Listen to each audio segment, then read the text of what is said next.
10 पारमिता और 10 भूमियों को लेके कुछ हम बातचीत कर रहे थे। जो हमारे आध्यात्मिक जीवन जो आध्यात्मिक जीवन बुद्ध ने स्वयं अपने जीवन में जीते हुए बुद्धत्व को प्राप्त किया है। और हर जो बुद्ध का जो साधक है या उपासक है, उपासिका है या भिक्षु या भिक्षुणी है, कहीं न कहीं इसी मार्ग के अनुसार अपना जीवन आगे बढ़ाते हुए सत्यता के अनुभव की तरफ जाने का प्रयास करते हैं। तो बोधिसत्व का जो मार्ग है वो 6 पारमिताओं से गुजरते हुए, या हम संख्या में 10 पारमिता कहते हैं, तो 10 पारमिताओं से गुजरते हुए वो आगे बढ़ता है। जैसे कि हमने पारमिता का अर्थ हमने देखा कि उसका अर्थ जो होता है, उसका अर्थ होता है कि इस पार से उस पार ले जाने वाला धर्म। इस पार से उस पार मतलब संसार के किनारे से या संसार के किनारे से निर्वाण के किनारे तरफ ले जाने वाला जो धर्म है, मार्ग है, उसे ही हम पारमिता कहते हैं। तो ऐसे पारमिताओं को देखते हुए जो कुछ भी बौद्ध दर्शन में बाद में विकास हुआ और जिसमें हम 10 भूमियों का भी हमें जो जिक्र मिलता है, तो कल हमने पहली जो भूमि है, भूमि का हमने अर्थ भी देखा है। भूमि मतलब एक प्रकार से हमारी या बोधिसत्व की वो मानसिक विकास की अवस्था, विकास की अवस्था। यहाँ पे हम विकास की बात कर रहे हैं, सिर्फ मानसिक अवस्था की बात नहीं कर रहे। मानसिक अवस्था तो हमारी होती है, अच्छी बुरी या कुशल अकुशल, लेकिन हम यहाँ पे विशिष्ट प्रकार की विकसित मनोअवस्था की बात कर रहे हैं। ये खास समझना है। जब हम पारमिता के तौर पे जब हम अपने धम्म जीवन को देखते हैं, तो हमारी वो मानसिक अवस्था जो है, जो कुशल है, वो विकसित होते जाती है। जिसमें पहली भूमि जो है प्रमुदिता भूमि है, और उसमें हमने देखा कि दान पारमिता के आचरण के माध्यम से किस प्रकार से बुद्धत्व की तरफ जाने वाला जो व्यक्ति है, वो अपनी मानसिक अवस्था को कितनी हद तक वो विकसित करता है। जो हमने देखा है कि पूरे वो जीवन को ही समर्पित करता है, उसके अस्तित्व को ही पूरी तरह से बुद्धत्व प्राप्त करने के उद्देश्य से और सभी जीव मात्रा के कल्याण के लिए। उद्देश्य क्या है? बुद्धत्व प्राप्त करना। लेकिन किसके लिए?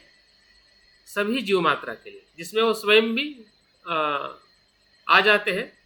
जब हम औरों की, सभी की बात करते हैं, तो कभी कभी हमें संभ्रम हो जाता है कि मेरा क्या।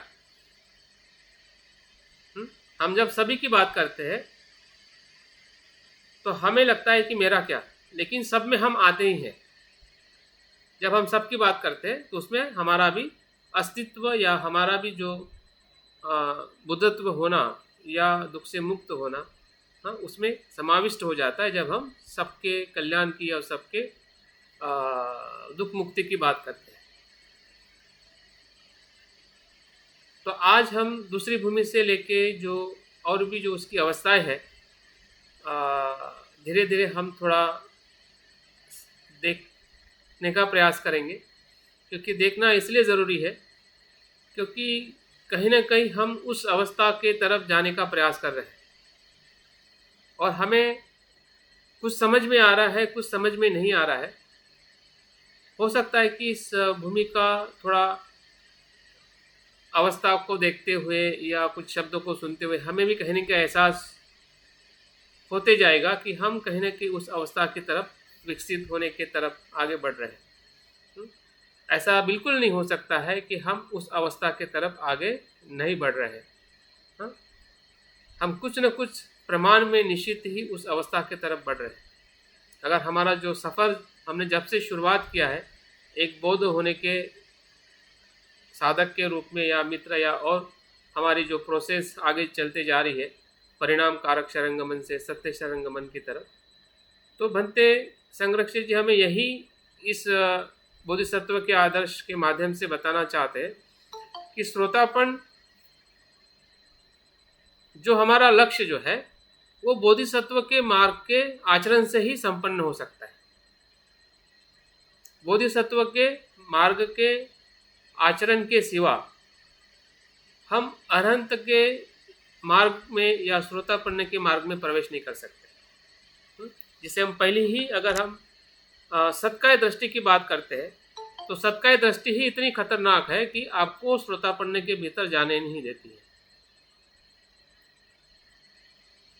तो बोधिचित्त क्या करता है, या जो बोधिचित्त को और विकसित करने वाला जो भक्ति मार्ग है, या जो शांतिदेव आचार्य हमें आत्मभावादि परित्याग करने की भावना से जो हमें जो निर्देश देते हैं, तो एक प्रकार से हमारी जो सत्काय दृष्टि है उसी का ही पूरी तरह से विघटन है, या उससे मुक्त होने का एक प्रकार का अनुभव है, जिसे हम जो बंधन जो हमें रोक रहा है उस बंधन को ही तोड़ने का एक प्रकार से वो प्रयास है, जिसे हम आत्मभावादि परित्याग के चिंतन से या भावनाओं से हम अपने आप को जब खुला करते हैं तो कहीं ना कहीं हम उस बंधन को तोड़ते हुए आगे बढ़ते हैं। जो दूसरा जो बंधन है सिलवत परामर्श, जो हम सिलों के माध्यम से कभी कभी बंदिस्त हो जाते हैं, तो उस भावनाओं को भी तोड़ने की जो क्षमता जो है वो इस बोधिचर्या के माध्यम से, जो श्रद्धा और भक्ति से जो एक हमें कर्म को भी परित्याग करने की जो भावना हमें सिखाई जाती है, या उसके भावना के साथ अगर हम अपने आप को रूपांतरित करते हैं तो हमारे जो कर्म के प्रति भी जो हमारी आसक्ति है, तो उस आसक्ति से भी हम मुक्त हो सकते हैं।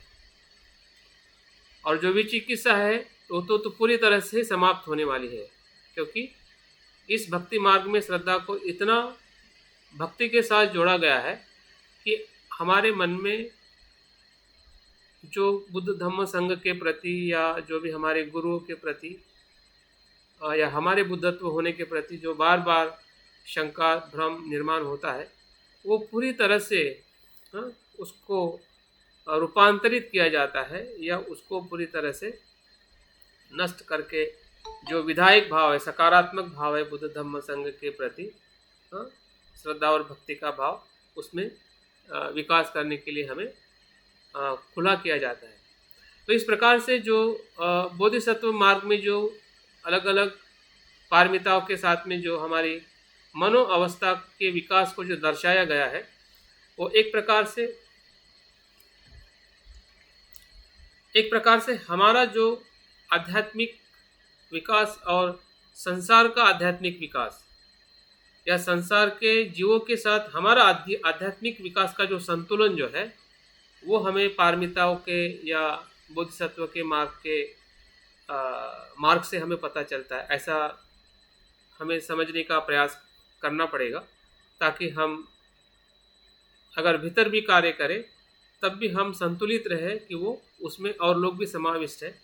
अगर औरों को भी हम मदद करें, हमें इसका भी भास रहे कि वो मेरे विकास के लिए भी उतना ही महत्व का है। तो इस प्रकार से दान भावना से हम सिर्फ औरों को मदद नहीं करते, बल्कि हम अपने आप को भी मदद करते हैं। हमारी जो स्व के प्रति या वस्तुओं के प्रति या जीवन के अस्तित्व के प्रति जो आसक्ति है, उससे हम मुक्त होते हैं, और वही दान भावना के कारण लोगों को भी मदद मिलती है कि वो अपने पीड़ा से, दुख से, या उनकी जो ज़रूरत है उसकी पूर्ण करने से वो भी अपने जीवन में सुख संपन्न और इस मार्ग पर आने के लिए प्रयत्नशील होते हैं। तो इस प्रकार से दोनों तरफ का जो उसका भाव है या उसका परिणाम है, उसको देखते हुए हमने पारमिता को या बुद्ध की जो भी शिक्षा है, इसी संतुलन से वो मध्यम मार्ग की शिक्षा है, ऐसा बुद्ध बताते हैं। बुद्ध का पूरा धर्म जो है वो मध्यम मार्ग का धर्म है। संतुलित रहते हुए ही धम्म को हमें देखना चाहिए, सुनना चाहिए, पढ़ना चाहिए, और उसी संतुलन के अनुसार आचरण करने का हमने प्रयास करना चाहिए, और तभी जाके हम सही अर्थ में बुद्ध की किसी भी प्रकार की शिक्षा हो, वो हमें निश्चित ही उस अवस्था तक ले जा सकती है जिस अवस्था की हम चाहत रखते हैं, जिस अवस्था में हम अपने सुख को ढूंढ रहे हैं, तो निश्चित ही हम सुख को प्राप्त कर सकते हैं। तो दूसरी जो भूमि है वो विमला भूमि है। और विमला भूमि का सीधा संबंध जो है, अगर हम पारमिता के साथ में जोड़ते हैं तो वो शील पारमिता के साथ में इसका संबंध है। वो शब्द में ही उसका अर्थ जुड़ा हुआ है, विमला। विमला मतलब मलों से मुक्त, या दुष्कर्मों से मुक्त, दुराचार से मुक्त। ऐसी जो मन की अवस्था है वो विमल जिसे बोलते हैं, उसी विमल शब्द से ही विमला शब्द का अर्थ हम उसको देख सकते हैं, जिसमें मल नहीं होता है, जिसमें दुष्कर्म नहीं होता है, जिसमें बुराई नहीं होती है, फिर काया की हो, वाचा की हो और मन की हो। तो इस मल रहित अवस्था को ही विमला भूमि के नाम से जाना जाता है, जिसमें किसी भी प्रकार का अनावश्यक भोग या जो दौशील्य है या दुष्कर्म जो है, उन सभी मलों से वो रहित होता है, होने के कारण ये भूमि विमला भूमि कही जाती है। इस भूमि में बोधिसत्व शील में प्रतिष्ठित होकर 10 प्रकार के कुशल कर्मों का संपादन करता है। और हमें पता है सभी को, जब हम 10 शील का अभ्यास किए हैं मित्र के रूप में या ब्रह्मचारी के रूप में जब दीक्षा लेते हैं, तो यही 10 कुशल कर्म जो है, जो हम काया से 3 कुशल कर्म करते हैं, दान भावना हो, संतुष्टि का आचरण करना हो, या मैत्री करना हो।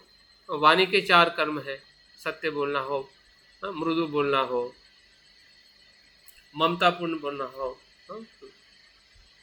योग्य बोलना हो, उचित बोलना हो। तो बोलने के या वाणी के 4 कर्म, और मन के 3 कर्म, जिसमें अलोभ है, करुणा है और प्रज्ञा है। तो इस प्रकार से जो 10 कुशल कर्म जो है, जिसकी हम उसको संपादन करते हैं, उस आचरण की तरफ आगे बढ़ते रहते हैं, वही विमला भूमि की अवस्था है। तो एक प्रकार से जब हम ब्रह्मचारी की तरफ आगे बढ़ना चाहते हैं या बढ़ने का प्रयास कर रहे हैं या हम बढ़ चुके हैं, तो कहीं ना कहीं हमारी जो अवस्था इस आचरण से इस भूमि की तरफ ही आती है। भले हम इस भूमि को बोधिसत्व के रूप में या बोधिसत्व के आदर्श के रूप में हम उतना याद नहीं रखते हैं, हमें लगता है कि बोधिसत्व के रूप में हम अपने आप को कैसे देखें, लेकिन हमारा आचरण तो उसी दिशा से हो रहा है, उसी अवस्था की तरफ हम जाने का प्रयास कर रहे हैं। तो क्यों हम अपने आप को ऐसा ना देखें? एक तरफ हम अपने आप को बोध देखते हैं, लेकिन दूसरी तरफ हम अपने आप को बोधिसत्व होने के लिए हम अपने मन को तैयार नहीं कर पा रहे, जबकि हम उसी मार्ग पर चल रहे हैं।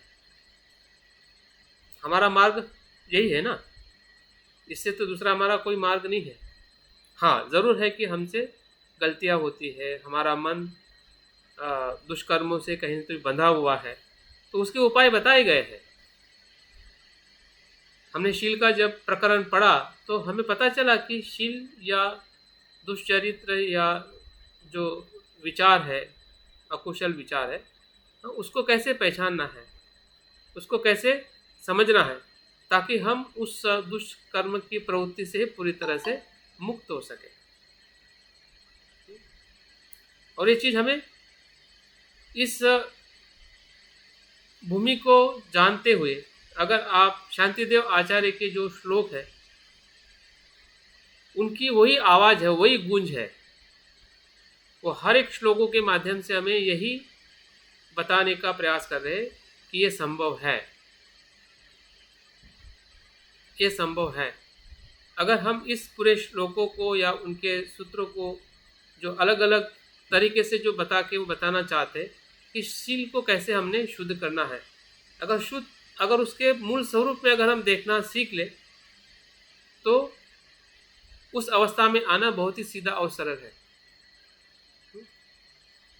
उनके जो उन उनको देखने का जो तरीका है वो शांतिदेव आचार्य का, उस तरीके से थोड़ा अगर हम अपने मन से भी देखने का सराव करने लगे तो इस प्रकार से, जिस प्रकार से विमला भूमि की जो अवस्था जो है कि अकुशल कर्म से मुक्त होकर कुशल कर्मों को संपादित करना, हम निश्चित ही उस अवस्था के तरफ जा रहे हैं और उसी अवस्था से ही हम आगे बढ़ सकते हैं। दूसरा कोई मार्ग नहीं है कि जो हम उससे आगे जाने के लिए हमें मदद कर सकता है। और इस भूमि में 4 संग्रह वस्तु में से जो हमने पहले जो पहली जो हमने 3 जो संग्रह वस्तु जो है हमने प्रमोदिता भूमि में देखी है, तो इसमें जो चौथे नंबर की जो संग्रह वस्तु जो है वो प्रियवादिता, प्रियवादिता का इसमें प्राधान्य होता है। साथ में शील पारमिता। प्रियवादिता मतलब प्रिय वचनों से व्यवहार करना, प्रियवाचित, क्योंकि वचन ही एक ऐसा तत्व है कि जिससे हमारा शील ज़्यादा से ज़्यादा टूटता है। अगर वचनों में अगर द्वेष है तो वो भी वाणी से अभिव्यक्त होता है, अगर वचनों में अगर मैत्री है वो भी वाणी से अभिव्यक्त होती है। तो हमारा शिलाचरण जो है, या शिलाचरण का दूसरा अर्थ हम देख सकते हैं कि लोगों के प्रति हमारे जो संबंध है वही शिलाचरण है। क्योंकि शिलाचरण एक व्यक्ति के लिए ज़रूरी नहीं है। अगर मैं जंगल में रहूँ, आप जंगल में रहो, तो शिलाचरण की क्या ज़रूरत? शिलाचरण की कहाँ पे ज़रूरत है? जब व्यक्ति लोगों के साथ में रहता है, तो उनके साथ आने वाला सबसे जो महत्वपूर्ण जो आचरण जो है वो वाणी का आचरण है। इसलिए बुद्ध ने वाणी के 4 शील दिए हैं। और जितने भी दुष्कर्म जो है होते हैं या हम किसी को प्रेरित करते हैं, वो ज़्यादा से ज़्यादा वाणी से ही हम प्रेरित करते हैं। वाणी से ही हम सबसे ज़्यादा लोगों को हिंसा करते हैं, मारते हैं, और हमें पता नहीं चलता। तो इस प्रकार से जो विमला भूमि में जो पूरी तरह से शिलाचरण को शुद्ध करने की जो प्राधान्यता है या मुख्यता जो है वो प्रियवाणी और शिलाचरण के जो अन्य जो पहलू जो है वो पूरी तरह से पूर्ण हो जाते हैं। सर इसमें 2 शील और आभोग, इसके बारे में थोड़ा सा नहीं बताया ना कि 2 शील मतलब वो उनका जो शब्द, जो हिंदी का जो शुद्ध शब्द है दुष्कर्म। आभोग मतलब भोग नहीं करना, आसक्ति नहीं करना, मतलब उससे आसक्ति से मुक्त रहना। ठीक सर, थैंक यू। तो इस प्रकार से दूसरी भूमि को हम देखते हैं, और शांतिदेव आचार्य भी इसी भूमि को लेके जो शील पारमिता और दान पारमिता में वो इसी ही पारमिता को लेके उन्होंने तीसरा और चौथा जो परिच्छेद जो है वो उसमें पूरी तरह से समझाया है। अभी हम आते हैं तीसरी भूमि में, जिसे प्रभाकरी भूमि कहते हैं। ये शब्द थोड़े कभी कभी हमारे याद में नहीं रह सकते। अगर शब्द भूमि का शब्द याद नहीं रह पाता है तो हमने पारमिता के तौर पे उसको देखना चाहिए, क्योंकि पारमिता और भूमि वो पर्यायी शब्द है। ऐसा देखा जाए तो कि पारमिता से वो भूमि की अवस्था विकसित होती है, और उस विकसित भूमि को ही उस प्रकार की पारमिता के नाम से जाना जाता है या कहा जाता है। तो ये प्रभाकरी एक प्रकार से शब्दों में ही अगर उसका हम अर्थ ढूंढते हैं, प्रभा मतलब प्रकाश, तेज देने वाली, प्रभा तेजस्वी।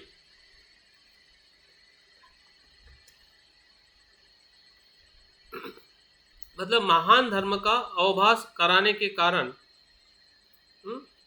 ये भूमि प्रभाकारी भूमि कहलाती है। विशिष्ट और महान धर्मों का अवभास मतलब अनुभव, साक्षात्कार, कराने के कारण ये भूमि प्रभाकरी भूमि कहलाती है। तो इसमें क्या होता है, किस धर्मों का अनुभव कराती है?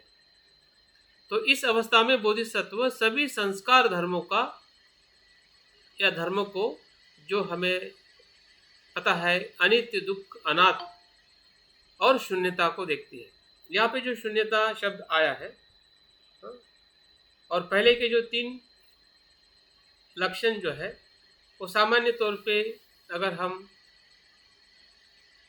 थेरवाद दर्शन में देखते हैं तो थेरवाद दर्शन से ही कंटिन्यू महायान दर्शन का विकास हुआ है। लेकिन महायान दर्शन में जो शून्यता इस शब्द से जो दर्शन को या सिद्धांत को या प्रज्ञा को अभिव्यक्त किया है, तो वो शब्द भी इसमें आया हुआ है। मतलब थेरवाद का भी तत्व और महायान का तत्व दोनों मिला के जो धर्मों की जो विशेषता है या धर्मों का जो साक्षात्कार है, मतलब चारों धर्म जो है अनित्य, अनात्म, दुख और शून्यता, इन चारों धर्मों को हम साक्षात्कार करते हैं, उसको पहचानते हैं कि सभी उत्पन्न वस्तुएं उत्पन्न होकर विनष्ट हो जाती है और इन चारों तत्वों का एक ही भास है, एक ही अनुभव है कि वो क्या बताती है। अनित्यता क्या बताती है? उत्पन्न होना और लय होना। अनात्मा क्या दिखाती है? अनात्मा का मतलब भी वही होता है कि कोई भी अस्तित्व स्वयं में स्वतंत्र नहीं है, इसलिए वो अनित्य है।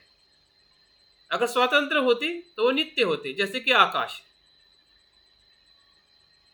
अगर वो नित्य दिखता है क्योंकि उसका कोई संयोग घटक नहीं है। लेकिन बाकी जो भी अस्तित्व जो है, फिर पानी लो, हवा लो, शरीर लो, मन लो, विचार लो, दुख लो, सुख लो, जो भी धर्म या जो भी अस्तित्व जो है, भौतिक और अभौतिक, शारीरिक, मानसिक, अंदर का हो, बाहर का हो, सूक्ष्म हो, विशाल हो, कुशल हो, अकुशल हो, ये सभी अस्तित्व का जो धर्म जो है, वो कैसा है? वो स्वयं में स्वतंत्र नहीं है। और स्वयं में स्वतंत्र नहीं, इस अनुभव को दर्शाने के लिए अनात्मा और अनात्मा को ही महायान परंपरा में उसको शून्यता कहा गया है। और उसके अनुभव के अंदर जो तत्व जो है वो वही है कि जब हम उस तत्व को जानते हैं तो वस्तु उत्पन्न होके नष्ट होते हुए दिखाई देती है। तो ये जो प्रक्रिया, जो अस्तित्व की जो निरंतर चलने वाली, जो उसका जो स्वयं का जो स्वभाव है, उसको जानना ही प्रभाकरी की अवस्था है। हम विशेष धर्मों को जानते हैं कि जो धर्म उस अस्तित्व के साथ उत्पन्न होता है और लय होता है, जिसे अनित्य, दुख, अनात्म और शून्यता कहते हैं। और दुख इसलिए है क्योंकि अनित्य है। अगर अनित्य नहीं होता तो दुख भी नहीं होता।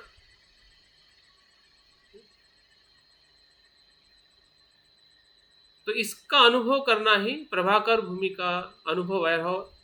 अगर इसको हम अपने जीवन में उसको देखने का अगर प्रयास करते हैं तो अक्सर हम उसको कुछ हद तक या कुछ अवस्था तक उसको हम ज़रूर महसूस करते हैं।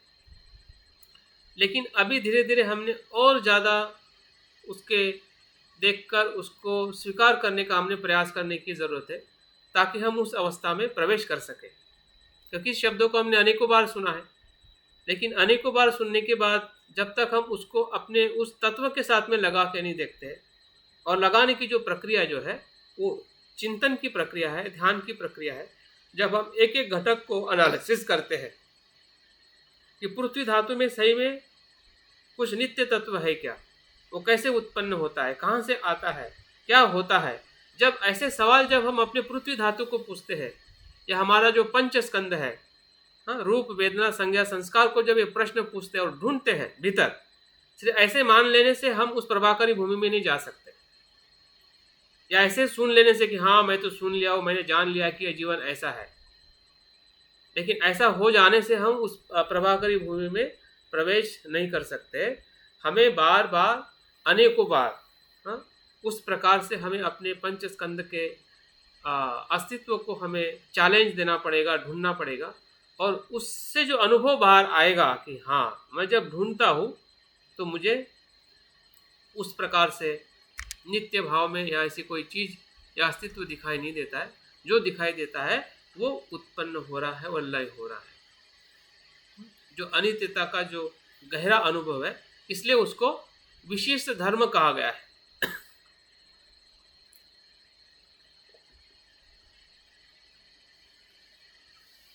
विशिष्ट धर्म, सामान्य धर्म नहीं। और उसको उसी ही धर्म में देखना ही प्रभाकरी भूमि की मनोअवस्था है। शरीर दुख स्कंदात्मक है, ऐसा बोधिसत्व अवधारण करता है। हेलो, मैं बोल रही हूँ सर, आप स्पष्ट करके बताए ना थोड़ा सा। किसको? अभी जो बताया प्रभाकरी भूमि। हाँ, तो प्रभाकरी भूमि का जो इसमें अनुभव बताया गया है कि बोधिसत्व ये जो 4 प्रकार के जो धर्म है या 4 प्रकार की जो सत्यता जो है कि सभी संस्कार अनित्य है, अनात्म है, दुख है और शून्य है, इन 4 धर्मों को वो उत्पन्न होते हुए और विनष्ट होते हुए या लय होते हुए देखता है। मतलब जो सत्यता का जो प्रकाश जो है, हाँ, वो उत्पन्न होता है जब हम अस्तित्व को अनित्य स्वरूप में देखते हैं या उसका उत्पत्ति और लय का जब हमें अनुभव होता है, तभी वो प्रभाकर भूमि में हमारा मन या हम उस भूमि में प्रवेश कर सकते हैं या करते हैं एक बोधिसत्व के रूप में। हाँ, 4 बातों को समझने से। हाँ हाँ, बिल्कुल, 4 बातों को समझने से, और वो लगा के भी देखना चाहिए। हाँ हाँ, और इसलिए कहा है ना कि वो लगाने का जो तरीका जो है वो ध्यान में जाकर हम ज़्यादा गहराई में लगा सकते हैं। जैसे कि कोई अगर आपको परीक्षण करना है तो आप रूम में परीक्षण नहीं कर सकते ना, आपको लेबोरेटरी में जाना पड़ेगा। आप बोलेंगे कि सब किचन में मुझे सब कुछ दिखना चाहिए कि सत्य क्या है, तो वो किचन का सत्य दिखेगा। हाँ, लेकिन उस किचन में जो चीज़ हम इस्तेमाल कर रहे हैं उसकी सही में क्या सूक्ष्मता है, क्या उसका धर्म है, तो हमें अलग लेबोरेटरी में जाके ढूंढना पड़ेगा। हाँ, तो हमारी लेबोरेटरी क्या है? हमारा ध्यान और हमारा शरीर और मन है ना। जैसे आप गहरे चिंतन में प्रवेश करोगे, आधा घंटा इसी के ऊपर चिंतन करोगे, हाँ, और बार बार अपने उस चिंतन से अपने आप को प्रकाशित करोगे कि हाँ, कुछ समझ में आए, कुछ समझ में नहीं आया, कुछ समझ में आए, कुछ समझ में नहीं आया। तो जो नहीं समझा और समझा उसका जो द्वंद्व चलेगा, तो कहीं ना कहीं उस द्वंद्व से ये पता चलेगा कि हाँ, ये जो समझ में आया ना, ये सच है, और इस प्रकाश में मुझे अपने अस्तित्व को देखना है। हाँ, और धीरे धीरे हमारी गहराई उसके तरफ देखने की बढ़ती जाएगी और हमारी जो अवस्था जो है उस प्रभाकर भूमि में हम प्रवेश कर सकते हैं। Okay, thank you sir. ठीक है। और इस पारमिता में जो पारमिता जो है, शांति पारमिता का इसमें ज़्यादा प्रभाव होता है इस भूमि में, जिसमें चित्त जो है और शांत होता है, शम होता है। औदार्य मतलब क्या कहते हैं उसको, अविचलित होता है, सहज होता है, प्रियवादिता होता है। इन गुणों से वो संपन्न होता है। औदार्य माने उदारता होती है। हाँ हाँ, औदार्य मतलब उदारता, करुणा, या ऐसा भी कह सकते हैं कि जो उपकार करने की भावना जो है, उपयोग में आने की भावना है, उपकार करने की भावना है, और प्रियवादिता आदि गुणों से वो उसका उत्कर्ष होता है, उसका विकास होता है। और इस भूमि में जो बोधिसत्व जो है इंद्र के समान बन जाते हैं। इंद्र मतलब एक प्रकार से तेजस्वी, उनके अस्तित्व में पूरा तेज आने लगता है, क्योंकि जो दुख का जो अस्तित्व जो है, उसको पूरी तरह से वो पचा लेते हैं। क्यों पचा लेते हैं, क्यों ग्रहण कर लेते हैं? क्योंकि वो अनित्यता को जान लेते हैं, इसलिए उनका जो चित्त जो है शांति पारमिता में प्रवेश करता है। मतलब जो भी दुख होगा उनको दुख नहीं होगा, भले उनको कोई गाली दे, कोई उनका अपमान करे, या उनको जीवन में यश मिले अपयश मिले, सुख आए दुख आए, कितने भी प्रकार के द्वंद उनके जीवन में आए, फिर भी वो शांत चित्त से अगर वो रहते हैं, इसका मतलब ये है कि उन्होंने अस्तित्व के उस धर्म को जान लिया है। अगर आप भी अभी हमें अपने जीवन को जब हम देखते हैं कि हम धीरे धीरे शांत क्यों हो रहे हैं, जब कोई व्यक्ति वयस्क होता है, हाँ, तो वो अनुभव जो है वयस्क होने का हमें शांत करता है। क्यों? क्योंकि हमने बहुत सारे क्या बोलते हैं जीवन के बहुत सारे साल हमने देखे हैं, लोगों को देखे हैं, और हमें पता है कि लोग क्या सोचते हैं, क्या बोलते हैं, है ना? सर मैं ये सम और औदार है, हाँ, ये सम माने क्या है, औदार्य मान क्या है? औदार्य का अभी बताया सुभाष जी ने।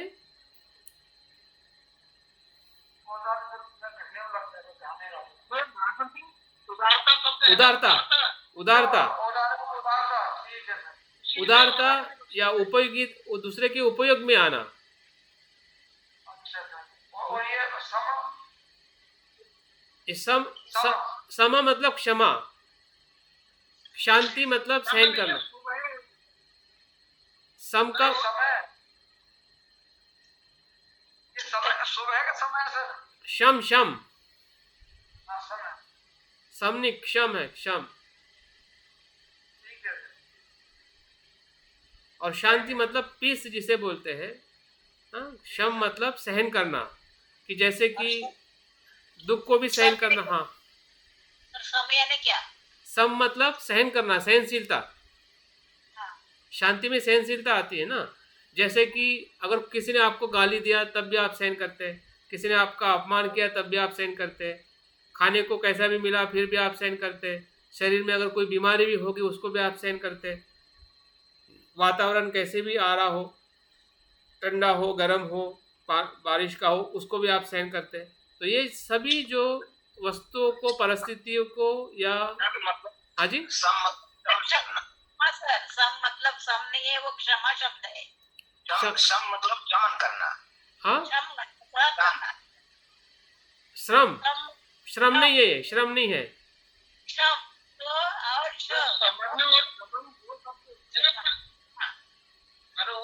हाँ जी,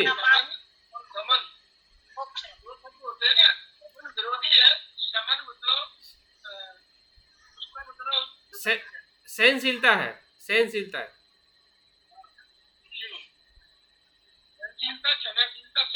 हाँ हाँ, सहनशीलता, क्षमाशीलता, बिल्कुल सही है। तो शांति के जो शांति पारमिता का अर्थ हमें लगता है कि शांत होना, लेकिन शांत हम तभी हो सकते हैं, सहनशील तभी हो सकते हैं कि जब हम संस्कारों के धर्मों को भली भांति जानते हैं। तो संस्कार के धर्म को या संस्कारित अस्तित्व को जब हम चार धर्मों में देखते हैं कि वो अनित्य है, अनात्म है, दुख है और शून्यता से उसका अस्तित्व है, तभी जाके हमारे भीतर जो शांति पारमिता का अस्तित्व हम अपने आप में या बोधिसत्व के अवस्था में हम देखते हैं। तो एक प्रकार से हमारी जो पारमिता है वो धीरे धीरे आगे बढ़ते जाती है और चौथी पारमिता में हम प्रवेश करते हैं। सर थोड़ी एक चीज और क्लियर कर दीजिए, जो जनरली वो चार लक्षण जो बताते हैं उसमें चौथा सुंदर को असुंदर, असुंदर को सुंदर देखना हुआ करता था, तो इसमें ये सुनने से मतलब क्या है यहाँ पर? जो चार अनित्य, अनात्म, दुख और शून्य बताया है, तो वहाँ जनरली अभी तक हम ये सुनते आए ना, पढ़ते आए कि जो चौथा था सुंदर को असुंदर देखना, असुंदर को सुंदर देखना, जो अशुभ, हाँ, शुभ अशुभ, अच्छा विपर्यास है ये। हाँ हाँ, विपर्यास वो अलग है। चार विपर्यासी है ये। सत्य को असत्य कहना, सच को झूठ कहना, अनात्म को आत्म कहना, और आप सुंदर बोल रहे हैं। और क्या है वो चौथा? शुभ शुभ को, अशुभ को शुभ समझना, वो विपर्यास में आते हैं उदयवीर जी। ये जो है ना, ये जो है ये धर्म है। जो धर्म 3 लक्षण को हमें पता है, 3 लक्षण, वो विपर्यास है कि वो धर्म है? बताइए। नहीं, वो तो अलग लक्षण, वो विपर्यास नहीं है वो। हाँ, तो वो धर्म है। और शून्य जो शब्द उसमें याद हुआ है चौथा, मैंने पहले ही बताया कि वो महायान परंपरा की शून्यता का उसमें तत्व बताया गया है। उसमें संप्रेषित किया है। ठीक है, 3 जो तत्व जो है वो थेरवाद परंपरा से हमें समझना है, और चौथा जो तत्व जो है वो महायान परंपरा की जो शून्यता है, जो अनात्मा को ही दर्शाती है, उसको भी समझना है। ठीक है, या शून्यता को भी समझना ऐसा नहीं है, तो पहले 3 को भी समझना है। लेकिन सर ये तीनों भी सत्य है ना? तो हाँ, तीनों समझे तो सर, अपने आप ही तो ये तीनों भी सत्य है, जो दुख का नित्य अनात्म शून्यता सत्य को ही दर्शाते हैं। हाँ, लेकिन शून्यता, ये ये शून्यता जो जिस हम मार्ग की बात कर रहे हैं, ठीक है, ये मार्ग किसको रिप्रेजेंट कर रहा है? थेरवाद को कि महायान को? किसको अभिव्यक्त कर रहा है? हाँ, तो जब हाँ, अगर महायान को कर रहा है और महायान परंपरा से इसको ज्यादा प्रमुख बताया है, तो उसकी शिक्षा को आप इग्नोर करके तो आधा ही आपको अनुभव होगा ना, क्योंकि उसकी जो अवस्था जो है वो बोधिसत्व के रूप से उसको और आगे लेके जा रही है, जो महायान थेरवाद परंपरा आगे लेके नहीं जाता है। अगर आप उसको स्केप करते हैं तो कर सकते हैं, लेकिन उससे फिर वो आगे का जो छठी पारमिता के बाद में जो स्टार्ट होता है ना, वो पूरी तरह से चेंज हो जाता है महायान। और इसलिए पहले से ही जो उस भूमि में बताया गया है, प्रभाकारी का मतलब हमें थेरवाद के अनुसार भी जो तत्व आया है और महायान के अनुसार भी जो शून्यता का, जो प्रज्ञा का जो तत्व देखने का, प्रज्ञा पारमिता का फिर अभ्यास करने का क्या मतलब?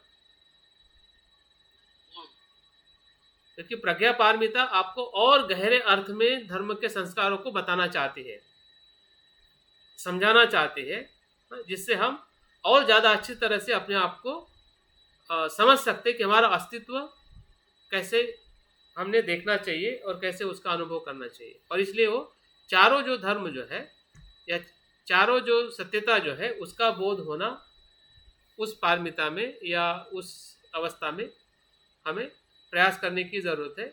और इसलिए दोनों दर्शन को हमने वहाँ पे चिंतन करना है, दोनों दर्शन के प्रति हमने संतुलन रख के हमने अभ्यास करना चाहिए, नहीं कि एक दर्शन का। हम चौथी भूमि में आते हैं, जिस भूमि का नाम है अर्चिष्मति। अर्चिष्मति, अभी ये जो धर्म जो है इसमें ऐसा बताया जाता है कि बोधि पक्ष प्रज्ञा इस भूमि में क्लेशावरण और ज्ञावरण का दहन करती है। अभी बोधि पक्ष धर्म हमें पता है, 47 बोधि पक्ष धर्म है, जिसमें 4 प्रकार के प्रयत्न है, 4 प्रकार के 5 बल है, 5 इंद्रिय है, अष्टांगिक मार्ग है, सप्तबोधांग है, ऐसे मिला के जो 37 बोधि पक्ष जो है उससे या उसके आचरण से 2 प्रकार का दहन होता है। मतलब यहाँ पे जो अर्चिष्मति जो है वो पूरे 37 बोधि पक्षों को अभ्यास करके या उसके अनुभव के तौर पे इसको दर्शाया गया है कि 37 जो बोधि पक्ष जो है वो क्या करते हैं कि हमारा जो क्लेश का आवरण है और जो ज्ञान का आवरण है, उस दोनों आवरणों को वो नष्ट करती है।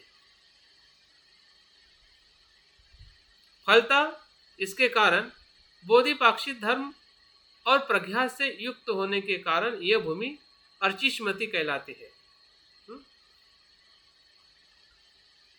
बोधिपक्ष धर्म और प्रज्ञा से युक्त होने के कारण, अभी बोधिपक्ष धर्म जो है वो हमारे जितने भी क्लेशावरण है उसको वो क्या करती है, शांत करती है या उससे मुक्त। अभी क्लेशावरण क्या है? क्लेशावरण का मतलब क्लेशों का आवरण, जिसे हम सामान्य तौर पे राग, द्वेष, ईर्ष्या या जितने भी नकारात्मक जो चैतसिक धर्म है, हाँ, जो नकारात्मक चैतसिक धर्म है वो क्लेश का आवरण है। और ज्ञेयावरण मतलब अज्ञान का ज्ञान के ऊपर आवरण, अज्ञान का ज्ञान के ऊपर आवरण मतलब ज्ञान के ऊपर का आवरण। इसको सर बताइए, पूरा आवरण तो हाँ जी, जैसे उदाहरण दीजिए। हाँ, अभी ज्ञेयावरण क्या है मतलब, हाँ, अभी ज्ञान के ऊपर जो आवरण जो है, अभी ज्ञान को किस प्रकार से विभाजित किया जाता है। अगर हम बुद्ध की वचनों में देखते हैं तो बुद्ध ने 4 आर्य सत्य की बात की, ठीक है। हाँ हाँ हाँ हाँ हाँ, मतलब ज्ञान के ऊपर का आवरण जो है ना, ज्ञान के ऊपर का आवरण ज्ञेयावरण है। लेकिन उसको हमने खास ध्यान रखना है जब हम महायान के दर्शन में देखते हैं और थेरवाद के दर्शन में देखते हैं, तो दोनों दर्शन में ज्ञेयावरण अलग अलग प्रकार से बताया गया है, हाँ, अलग प्रकार से उसको दर्शाया गया है। या सर ये दोनों में कुछ कंट्राडिक्शन से लग रहा है। किसमें? क्लेशावरण और ज्ञेयावरण में ना, हाँ। अगर हम क्लेशावरण को ढकने का बता रहे हैं, उसको ढक्कन बता रहे हैं, तो ज्ञेयावरण को भी ढक्कन बताएंगे तो वो तो फिर नुकसानदेह होगा। किसमें? ज्ञेयावरण जो है एक तरह से हमारा ज्ञान को ढकना, ज्ञान का आवरण अगर बताते हैं तो वो तो नेगेटिव हो गया ना। हाँ, तो निगेटिव ही है ना, इसलिए तो उसको दहन करना है, इसलिए तो तोड़ना है उसको। जैसे कि आपके, आप मुझे बताइए, आप, क्लेशावरण तो पॉजिटिव है ना। हाँ, क्लेशावरण को अगर हम ढक रहे हैं तो वो तो हमारे लिए पॉजिटिव है ना। निगेटिव है, निगेटिव है, निगेटिव क्या समझ रहे हैं आप? आप समझने को थोड़ा ठंडे दिमाग से सोचिए। क्लेशावरण मतलब क्लेश का ढकना, मतलब उसको बंद करना, एक ढक्कन में बंद करना क्लेश, तो हमारे लिए पॉजिटिव हुआ। अगर क्लेश खुला है तो हम तकलीफ में रहेंगे। सर उनको क्लेश और ज्ञान ऐसा दोनों बात विसंगत लग रही है। हाँ, क्लेश ऐसा है ना प्रवीण जी? क्लेश मतलब सर मैं जो कहना चाह रहा हूँ वो समझने की कोशिश कीजिए। जैसे जो नेबरर है ना, तो वो ढक्कन हो गए, ऐसे ही आप भी बता रहे क्लेशावरण तो क्लेश को ढकना हो गया वो ना। सर ऐसे नहीं बता रहे, जैसे जो बता रहे गलत समझ रहे हैं आप। से बोलने को बोलो सर को, ऐसा नहीं है ना, ऐसा नहीं है। आवरण में से सबकी नकारात्मक रिपीट कीजिए सर। हाँ, क्लेश जो है, जो हम सामान्य तौर पे जो नकारात्मक हमारी जो मानसिक धर्म है, जो लोभ और लोभ द्वेष से जो युक्त जो है, उससे जो कुछ भी धर्म जो है, उस धर्म को क्या करना, उसके आवरण से मुक्त होना, क्लेशावरण से मुक्त होना, या उसको नष्ट करना, या उसको रूपांतरित करना, जो भी आप शब्द लगा सकते हैं, उससे मुक्त होने की जो बात, उसका दहन करने की बात की गई है ना। दहन मतलब उसको, उस आवरण को नष्ट करना, क्लेश को नष्ट करना। क्लेश को नष्ट करना सर ठीक है, अगर क्लेशावरण को नष्ट करते हैं, अगर उस आवरण को, जैसे क्या है कि एक ढक्कन में शब्दशाह देखोगे ना उदयवीर जी, तो कुछ मिलने वाला नहीं है। हाँ, मैं भी वही कह रही हूँ, गलत मत कर रही हूँ। क्लेशावरण को आप क्लेश समझिए, अगर वरण शब्द समझ में नहीं आता है बाजू में रखिए। क्लेश जो है, क्लेश वरण मतलब क्लेश युक्त, अगर शब्दों को हमने मानना है तो। आवरण नहीं है वो, क्लेश। ठीक है, क्लेश युक्त जो अवस्था जो है, और ज्ञान को क्लेश से युक्त, और ज्ञान में जो अज्ञान का युक्त है या अज्ञान से जो युक्त है, वो ज्ञेयावरण है। क्लेश से युक्त है वो क्लेशावरण है। अज्ञान से ज्ञान। हाँ, जैसे कि अगर आप शब्दों को पॉजिटिव को अगर आप निगेटिव करते हैं तो क्या होता है, जैसे कि हम शुद्ध को अशुद्ध करते हैं तो शब्द तो दोनों जगह पे शुद्ध है, दोनों जगह पे शब्द तो शुद्ध है, लेकिन अ लगने के वजह से वो अशुद्ध हो जाता है। ठीक है सर, वो स्पष्ट हो रहा है। हाँ, अशुद्ध को बताने के लिए आपको शुद्ध नहीं है ऐसा बताना पड़ता है, तब वो अशुद्ध कहलाता है। तो ज्ञावरण का मतलब यह है कि जो सत्य के ऊपर जो लगा हुआ जो अज्ञान का जो आवरण जो है उसको नष्ट करना है, बाकी तो उसके भीतर ज्ञान ही ज्ञान है। क्लेश को पूरी तरह से नष्ट करना है, ठीक है, लेकिन वो नष्ट तभी होता है कि जब हम ज्ञान के आवरण को नष्ट करें, क्योंकि अज्ञान के कारण ही क्लेश उत्पन्न होते हैं। क्लेश का कोई खुद का वजूद नहीं है, उसका क्लेश उत्पन्न होने का लोभ द्वेष अपने आप उत्पन्न नहीं होता है, हाँ, वो अज्ञान के कारण ही उत्पन्न होता है। और इसलिए दोनों आवरणों को नष्ट करने की जो भूमि जो है, जो अर्चिष्मती भूमि को बताया गया है, हाँ, उस भूमि में ही जो पारमिता जो है वो कौन सी ज़्यादा प्रबल होती है, वो वीर्य पारमिता प्रबल होती है। अभी वीर्य के तौर पे हम देखते हैं कि जो 4 प्रकार के जो प्रयत्न जो है, हाँ, इसी से हमारे जो क्लेशावरण और ज्ञावरण जो है दोनों भी नष्ट होने की संभावना है, क्योंकि हम जैसे चित्त को या मन को इंद्रिय के विषय से जैसे जैसे हम सुरक्षित करते हैं वैसे वैसे क्लेश अंदर आना कम हो जाता है, विकार आना कम हो जाता है। और जब उसको बाहर निकालते हैं, उसको नष्ट करते हैं, जो भीतर आ चुका है, तो क्या होगा, जो क्लेश भीतर आ चुका है वो भी नष्ट हो जाएगा वीर्य पारमिता में। और जो ज्ञान जो है, हाँ, जो हम जिसका विकास करते हैं, पॉजिटिविटी जो है, फिर उसमें मैत्री आएगी, करुणा आ गई, प्रज्ञा आ गई, हाँ, तो उसका धीरे धीरे उसका जो विकास। सर ये कलेश किससे ढका हुआ है? हाँ, क्लेश ढकावने स्वयं में ही वो क्लेश उसी से ढका हुआ है, क्लेश से ढका हुआ है। बादल से ढके हुए होते हैं, ठीक है, बादल इसलिए तो जो वरण जो है ना उसको आप शब्दशः मत लीजिए। ऐसा ही लो। शब्दशः लोगे तो आपको ना शब्द समझ में आएगा ना तत्व समझ में आएगा। सर आपने 4 प्रयत्न बताए, तो वो टाळने, उच्छेद करने, हाँ, विकसित करना और सुरक्षित रखना, हाँ, सुरक्षित रखना, हाँ, वही है सर। हाँ, वही 4 प्रकार के जो वीर्य की जो प्रयत्न जो है, इसे ही वीर्य की पारमिता से ही जो सड़तीस बोधि पक्ष का विकास होता है। अच्छा, भूमि में वो है। हाँ, नहीं, 37 बोधि पक्ष जो इसमें बताए गए हैं ना, जो 4 स्मृति प्रस्थान है, 4 प्रधान है, 4 रुद्धि बल है, 4 इंद्रिय है, 5 बल है, सप्त बोधांग है, अष्टांगिक मार्ग है, ये सभी जो बोधिसत्व के जो बोधिपक्षीय धर्म जो है इसी भूमि में विकसित होते हैं। और उसमें सबसे ज़्यादा प्राथमिक जो भूमि जो पारमिता जो होती है वो वीर्य पारमिता होती है। मतलब वीर्य पारमिता का जो वजूद जो है, या हम पंचधम्मेंद्रिय में देखते हैं या फिर अष्टांगिक मार्ग में भी हम उसको सम्यक व्यायाम के तौर पे देखते हैं।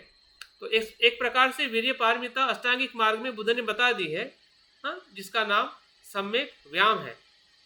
हाँ, तो अर्चिस्मृति भूमि की बात बुद्ध वहाँ पे कर रहा है कि कोई व्यक्ति अगर वीर्य पारमिता या सम्यक व्यायाम का सराव करता है, हाँ, तो वो निश्चित ही है उस अवस्था की तरफ जाने के लिए वो पूरी तरह से आरूढ़ होता है, जिस मार्ग को आध्यात्मिक या बुद्धत्व का मार्ग हम कहते हैं। तो इस प्रकार से इसको हमने अर्चिस्मृति भूमि को देखना चाहिए, जो हम 37 बोधि पक्ष का अभ्यास कर रहे हैं। इसको हमें ज़्यादा गहराई में जाने की ज़रूरत नहीं, क्योंकि ये बहुत अपने आप में बहुत गहरा विषय है, जिसमें हमने अलग से भी उसका अभ्यास हमने कर लिया है या कर चुके हैं, या फिर बाद में उसके ऊपर हम अभ्यास कर सकते हैं। जो 5वीं जो भूमि है, इस पांचवी भूमि में सुदूर जया, सुदूर जया, इस भूमि में सत्व को परिपाक और अपनी चित्त के विशेष रूप से रक्षा करना, ये दोनों कार्य अत्यंत दुष्कर होते हैं। इन पर जय प्राप्त करने के कारण ये भूमि सुदर जया भूमि कहलाती है। फिर से कहिए सर। इस भूमि में सत्वों का परिपाक और अपनी चित्त की विशेष रूप से रक्षा करना यह करता है। ये दोनों कार्य अत्यंत दुष्कर होते हैं।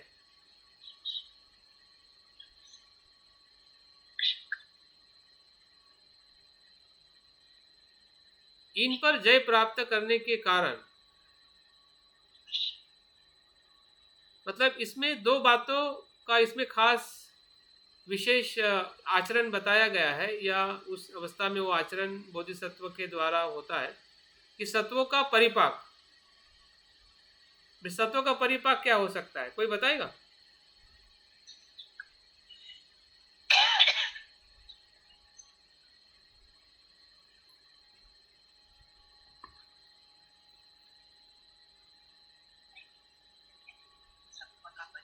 सत्वों का परिपाक, मुझे यहाँ पे लगता है कि सत्व मतलब जीव मात्रा के प्रति जो कल्याण की भावना है या सुरक्षित रखने की भावना है, और अपने चित्त को भी सुरक्षित रखने की भावना है, दोनों भी कार्य बहुत ही दुष्कर है, बहुत कठिन है, और इस दोनों पे वो विजय प्राप्त करता है। हाँ जी, इसका सर अर्थ है पकाया जाना, सत्व का प्राणी का पकाया जाना, परिपक्व करना। मतलब एक एक बताइए, एक बताने से आवाज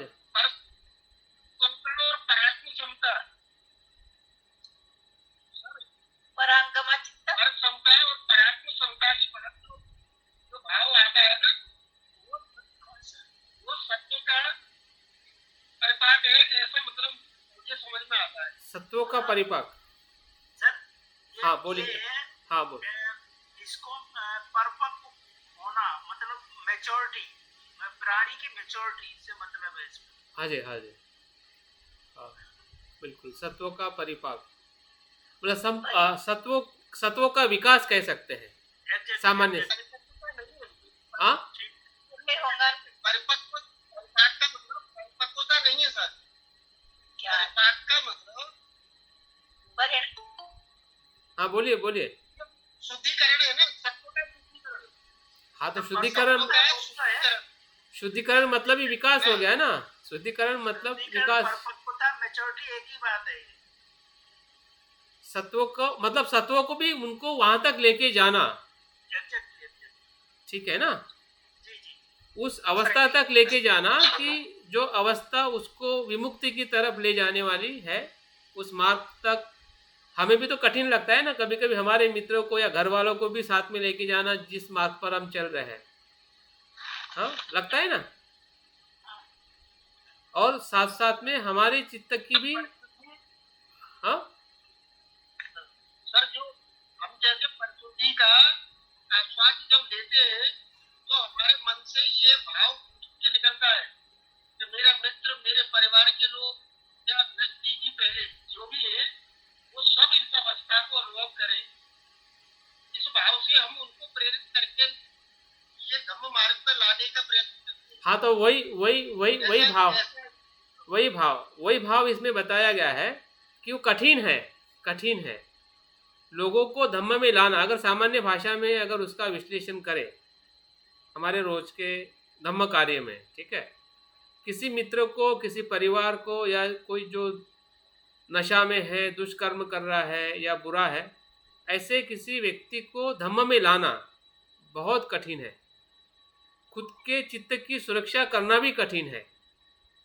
पल पल में जो हमारे मन में विकार उत्पन्न होता है, हाँ, तो वो भी कठिन है। लेकिन जो दोनों कठिनाइयों पर विजय प्राप्त करते हैं, समझ में आए? अगर किसी को हम मदद करते हैं कि जो असंभव था उसको धम्म में लाना, और उसको हमने ला दिया या लाने के लिए हम प्रयास कर रहे हैं, ठीक है। और चित्त हमारा कितना भी शंका में हो या क्लेशों में हो, भय में हो, निराशा में हो, फिर भी हम चित्त की रक्षा करने का हम प्रयास करते हैं, बार बार प्रयत्न करते रहते हैं, बार बार चित्त को शुद्ध करने का, साहस देने का, मोटिवेट करने का, यहाँ से नहीं तो वहाँ से। तो ये जो निरंतर जो धम्म अप डाउन होने के बाद में भी निरंतर बने रहते हैं, ऐसा सामान्य तौर पे हम कह सकते हैं कि अप डाउन तो हमारे लाइफ में आती है, छोटी छोटी बातों से, अंदर बाहर, समाज में, संघ में या देश में। तो जो अप डाउन से जो हमारा चित्त जो भटक जाता है कि नहीं अभी तो मेरे लिए संभव नहीं है। हाँ, एक चीज़ में अभी याद आया कि जो दलाई लामा ने एक बहुत अच्छा स्टेटमेंट दिया, नेवर गिव अप, कि आपके आसपास में कुछ भी हो, आपके अनुकूल हो या प्रतिकूल हो, आपने नेवर गिव अप करना चाहिए, आपको उससे छोड़ना नहीं है। हाँ? आपकी करुणा, आपकी मैत्री जो है आपको निरंतर बनाए रखनी है। सराउंडिंग क्या होता है, बाहर के लोग क्या कहते हैं, हिम्मत नहीं हारनी। हाँ, बस यही है। हाँ, इसी का ही मतलब एक साहस की भूमि है, एक प्रकार से योद्धा की भूमि है, योद्धा की अवस्था है। और इसलिए उसको सुदूर जया, मतलब जहाँ पे जय प्राप्त नहीं कर सकते ऐसे जगह पे जय प्राप्त करना। बुद्ध ने भी तो कहा है ना कि चित्त की रक्षा ये सबसे बड़ी विजय है।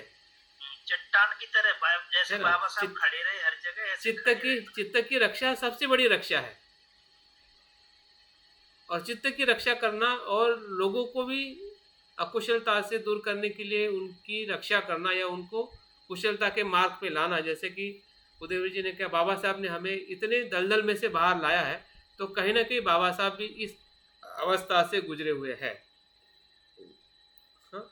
तो हम भी गुजर रहे हैं, क्योंकि हम भी कुछ न कुछ छोटे बोधिसत्व के रूप में हम प्रयास कर रहे हैं। भले उस प्रकार से हमारा उतना अनूठा प्रयास हमें दिखाई नहीं देता है, लेकिन छोटा तो जरूर प्रयास कर रहे हैं कि किसी ने हमें लाया है, हम भी किसी को लाने का प्रयास कर रहे हैं। हाँ? और चित्त तो चंचल है ही, चंचलता से भरा हुआ है, दुर्गुणों से भरा हुआ है, लेकिन फिर भी उसमें ऐसी भी क्षमता है जिसे हम बुद्धत्व को या सत्यता को प्राप्त करने की, और उसके अनुसार हम चित्त की भी रक्षा करने का प्रयास कर रहे हैं। तो इस पर जय प्राप्त करना यही इस भूमि का आधार है, या इसीलिए इसको ये भूमि कही जाती है। और इस भूमि में 10 प्रकार की चित्त शुद्धियों को प्राप्त करता है तथा चतुर्विध आर्य सत्य के यथार्थ ज्ञान का लाभ करता है। इस स्थिति में बोधिसत्व को ये उपलब्धि होती है कि वो संपूर्ण विश्व शून्य है, सभी प्राणियों के प्रति उसमें महाकरुणा का प्रादुर्भाव होता है, और वही है ऊपर का अर्थ इसमें बताया गया है, तथा महामैत्री का वो आलोक उत्पन्न होता है, और वह दान प्रियवादिता एवं धर्म उपदेश आदि के द्वारा संसार में कल्याण के मार्ग का निर्देश करता है। और इस भूमि में अन्य पारमिताओं की अपेक्षा ध्यान पारमिताओं की प्रधानता होती है। अगर बाबा साहब को अगर हम इस भूमि में देखते हैं, तो इसका मतलब बाबा साहब ने ध्यान पारमिता पूर्ण की है। भले उन्होंने ऐसा उदाहरण हमें ज़्यादा मिलता नहीं है कि वो ध्यान में बैठते थे, लेकिन उनका जो जीवन और उनका जो दर्शन है वो इसी ही भूमि से गुजरते हुए हमें दिखाई देता है, जिसमें ध्यान पारमिता के उनके अस्तित्व में किस प्रकार से जो चित्त शुद्धता की जो बात है, करुणा मैत्री की जो बात है, संसार को एक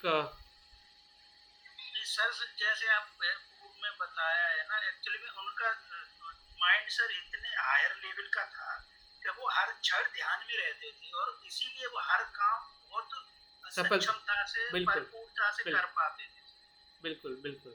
लास्ट में इसके ऊपर हम डिस्कशन करने वाले हैं बाबा साहब के बोधिसत्व के आदर्श पर। उसमें हम बहुत कुछ अपने अनुभव को हम शेयर करेंगे, मैं भी मेरी तरफ से करूँगा, आप भी अपनी बातों को रख सकते हैं कि हम बाबा साहब को किस प्रकार से, क्योंकि ये अभ्यास होने से हमें हर बात का एक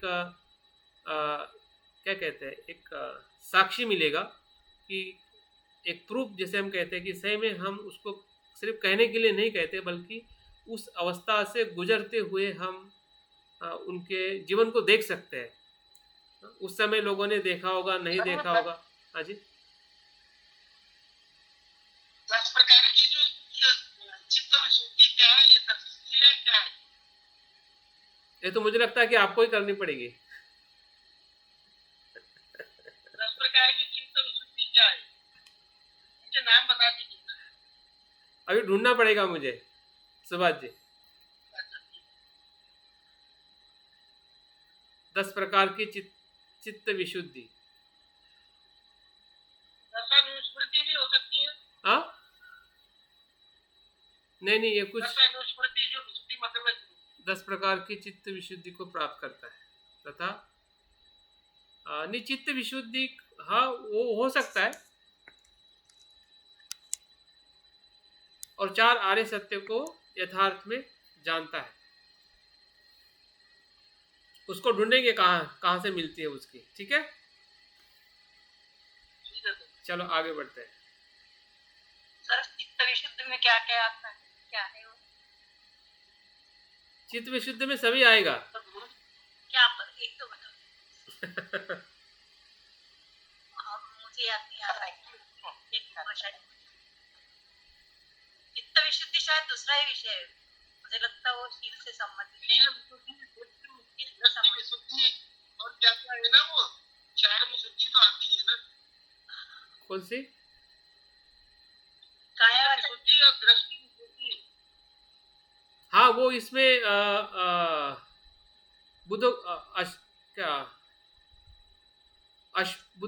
बुद्ध घोष में वो घोष का जो ग्रंथ है विशुद्धि मग्ग में, उसमें मिलेगी चित्त विशुद्धि को लेके हम कल उसका ढूंढेंगे, कल बताएंगे। विशुद्धि मग्ग है वो, ठीक है ना। चित्त के 10 विशुद्धियाँ क्या है, वहां से आई है कि फिर और महायान धर्म से कुछ जो जिसका जिक्र किया गया है 10 भूमि सूत्र में, शायद उसमें से ही हमें पता चल सकता है। ठीक है,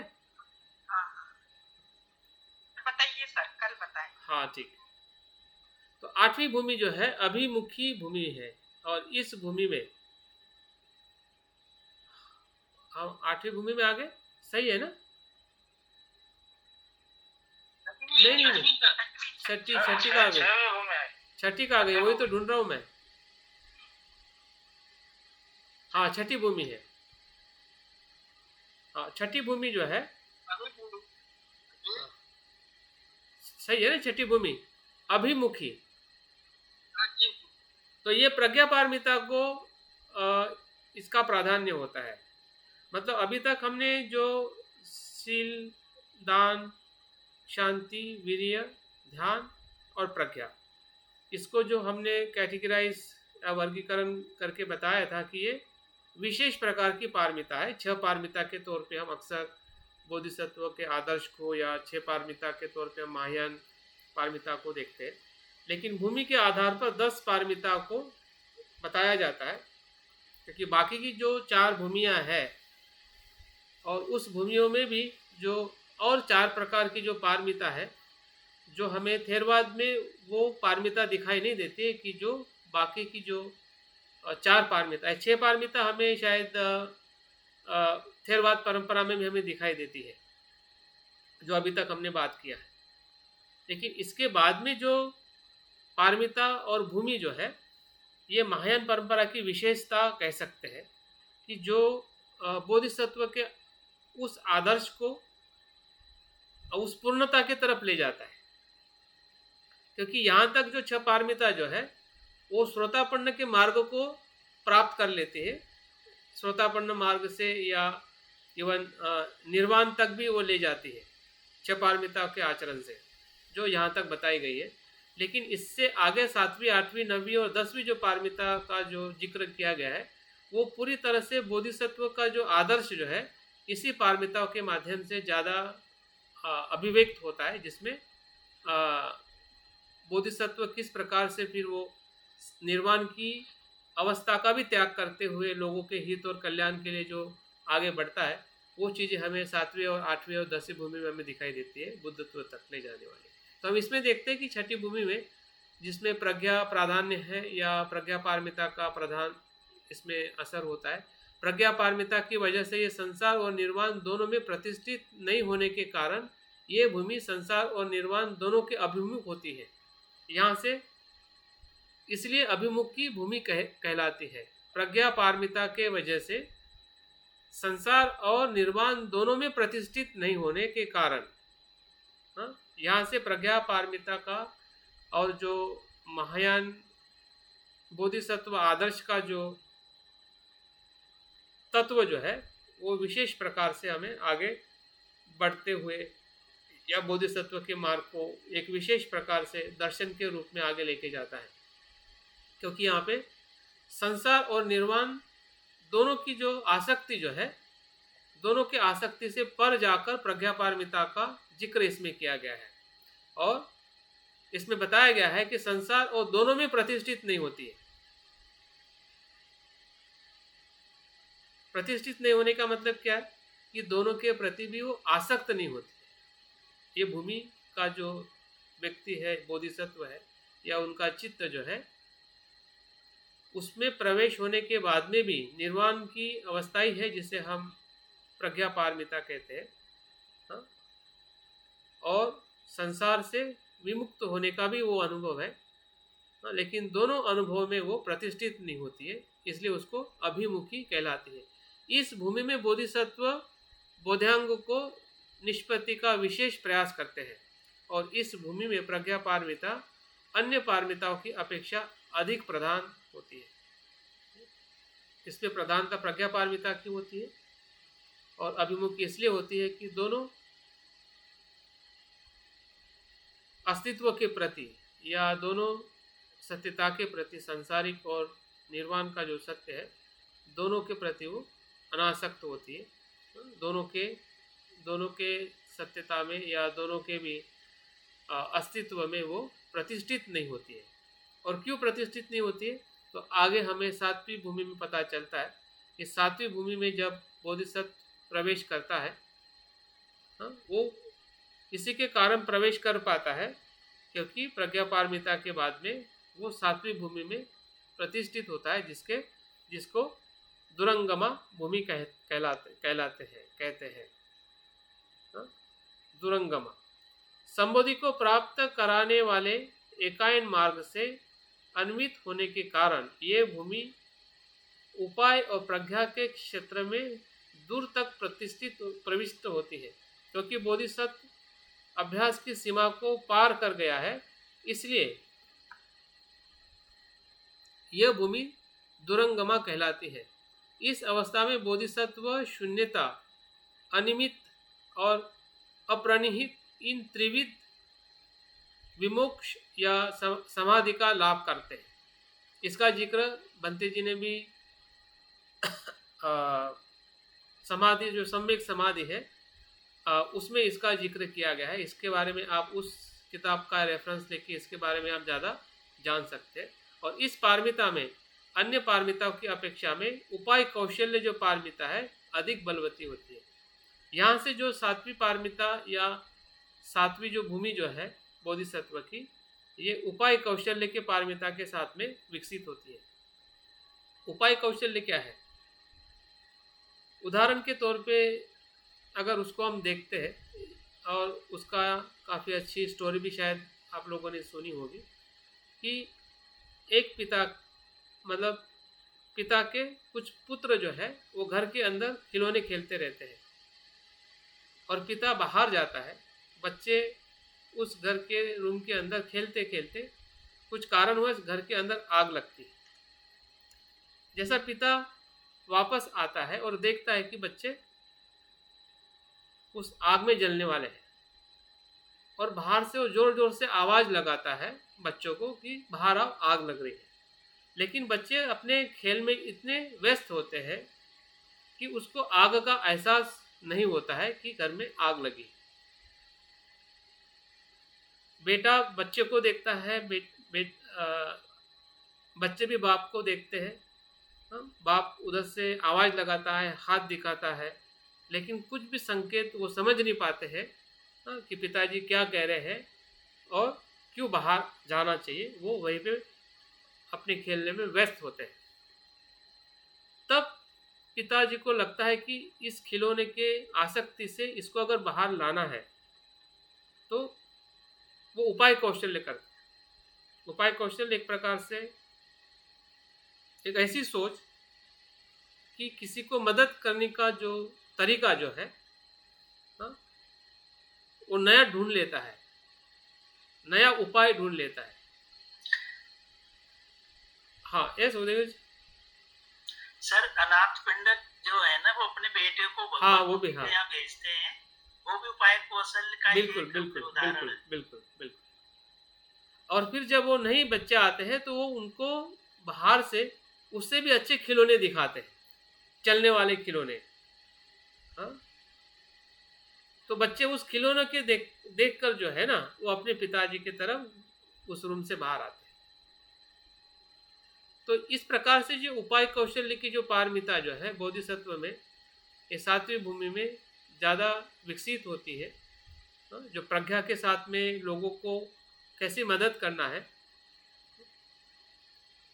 ऐसा हम कह सकते हैं कि एक बोधिसत्व जो है निर्वाण के उस अवस्था में प्रतिष्ठित न होकर वो लोगों के हित और कल्याण के लिए निरंतर वो अलग अलग तरीके से, अलग अलग प्रकार से मार्ग दिखाने के लिए या उनको धम्म में लाने के लिए जो प्रयास करता है, एक करुणा भाव होना और करुणा भाव से उपाय कौशल्य का उपयोग करना, दोनों चीज़ एक दूसरे के साथ में जुड़ी हुई है। अगर करुणा भाव है तो निश्चित ही कुछ न कुछ ऐसे उपाय आते, जैसे कि उस पिता को उस प्रकार का लगा कि ऐसा करने से ऐसा होगा, क्योंकि उनमें वो करुणा आई थी कि उसको कैसे बाहर लाया जाए।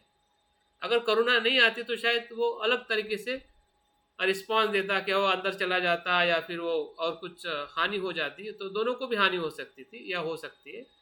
लेकिन अगर दोनों को भी हानि नहीं हुई, इसका मतलब उनमें प्रज्ञा और करुणा के साथ जो उपाय कौशल्य जो था वो उन्होंने इस्तेमाल किया था, और वही बोधिसत्व के मार्ग को और ज़्यादा बेहतरीन, और जो बोधिसत्व के मार्ग पे जो अलग अलग जो हमें बोधिसत्व के रूप में हो, मंत्र के रूप में हो, या अलग अलग जो हमें थेरीज या प्रैक्टिसेस दिखाई देती है वज्रयान से महायान और वज्रयान में, उसका कारण ही ये है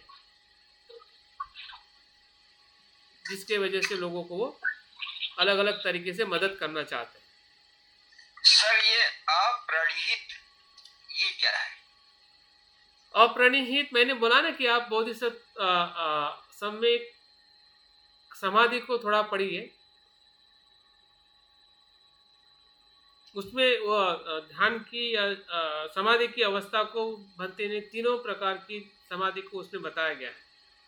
अभी क्या मेरे पास में उतना उसका विश्लेषण नहीं है, हाँ एग्जैक्ट मैं बता पाऊँ, लेकिन उसका रेफरेंस लेके हम कल किताब पास में रखिए, मैं भी रखूँगा। तो अगर सवाल अगर आप कल पूछते हैं, आप लिख के रखिए, ठीक है ना? हाँ, ऐसा कुछ मत छोड़िए जो आपको समझ में नहीं आया है, उसको आप लिख के रखिए, तो उसका समाधान हम जरूर कल के इसमें हम उसको ढूंढ लेंगे, ठीक है? Thank you sir. Okay. Thank you sir. और ये 8वीं भूमि है जिसमें जिस भूमि को अचला कहते हैं। अचला मतलब स्थिर, शांत, जिसमें किसी प्रकार का भी क्या कहते हैं उसको, वेदी नहीं है, किसी प्रकार से भी उसमें अस्थिरता नहीं है।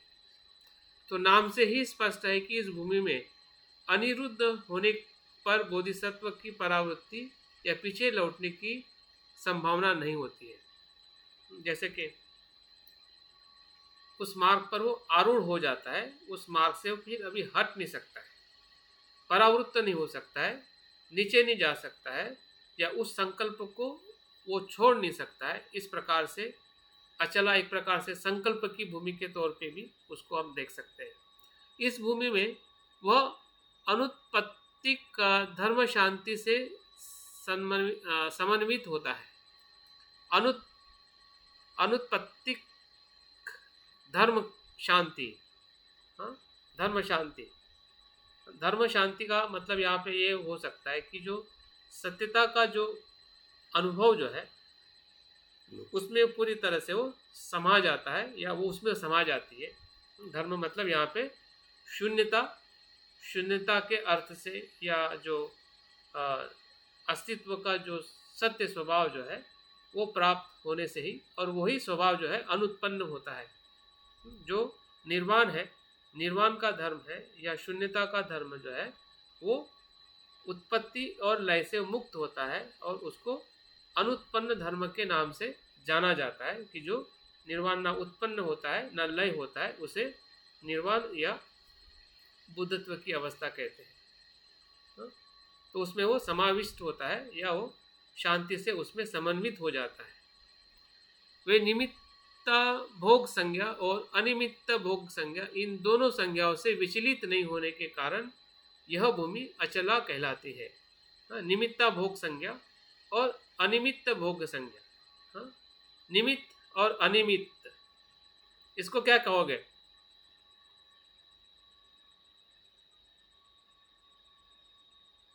निमित्त और अनिमित्त, इन दोनों संज्ञाओं में विचलित नहीं होना। संज्ञा हमें सबको पता है, जिसे हम परसेप्शन कहते हैं, या जो शब्दों से हम जो जानते हैं, शब्दों से जब हम जानते हैं या जिसे हम नाम देते हैं, उसको संज्ञा कहते हैं। ठीक है, वेदना के बाद में जो संज्ञा होती है उसे संज्ञा कहते हैं। और दोनों प्रकार की जो संज्ञा जो है, उस दोनों संज्ञा में भी वो विचलित नहीं होता है, इसके कारण उसको अचला भूमि कहा जाता है। और संज्ञा का दूसरा भी एक तत्व है, वो है विज्ञान। विज्ञान से भी जो बोध होता है, संज्ञा का बोध एक तो शब्दों से होता है, जो हम शब्द सुनते हैं और हमें संज्ञा पता चलती है। तो ऐसी कुछ संज्ञा है, भले हमने शब्द नहीं भी सुना है और नहीं भी पढ़ा है, फिर भी जो विचारों का हमें अंदर अंदर जो बोध होता है विज्ञान के द्वारा, मन के भीतर जो संस्कार जो है, उसको भी संज्ञा कहा जाता है। तो दोनों प्रकार की जो संज्ञा जो है वो फिर किसी निमित्त से उत्पन्न हुई हो या अनिमित्त से, दोनों संज्ञाओं में चित्त विचलित नहीं होता है। इस प्रकार से उसको देख सकते हैं। और इस भूमि का लाभ करने पर बोधिसत्व निर्वाण की भी इच्छा नहीं करता है। इसको हम ऐसा भी देख सकते हैं कि अनिमित्त भोग संज्ञा जो है एक प्रकार से वो निर्वाण की ही अवस्था है, और निमित्त भोग संज्ञा और संसार की संज्ञा है। एक संस्कारित संज्ञा और एक असंस्कारित संज्ञा, तो उस दोनों में भी विचलित नहीं होता है। दोनों के प्रति भी उनकी जो आसक्ति है या उसके प्रति जो उनका भाव है, जिसको हम उपेक्षा भाव के तौर पे भी हम देख सकते हैं, क्योंकि आगे जिसका उसका बताया है कि जो लाभ उस भूमि में बोधिसत्व को मिलता है वो निर्वाण की भूमि में भी इच्छा नहीं रखता है, क्योंकि ऐसा करने पर अगर इच्छा रखता है बोधिसत्व, इसलिए तो अरहंत का निर्वाण और बोधिसत्व के निर्वाण का यही फर्क है।